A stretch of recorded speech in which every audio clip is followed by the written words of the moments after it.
Hi Brodie, today in reading you are going to need to complete Monday and Tuesday's reading assignment. So I'm going to show you how to get there, and you're going to go into your Group B Schoology course. You're going to scroll down to Monday.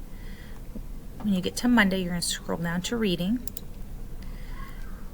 And because you don't have a copy of the 100 Dresses, down below there is a link for you to listen to the story.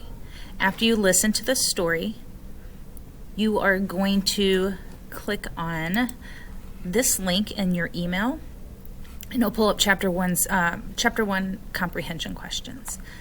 Okay, then you're going to go back and you're going to go into your Group B course. Then you're going to go into Tuesday, scroll down to reading, and then there's a link again for chapter 2 for you to listen to. Then you're going to go back to your document and you're going to complete chapter 2 comprehension questions.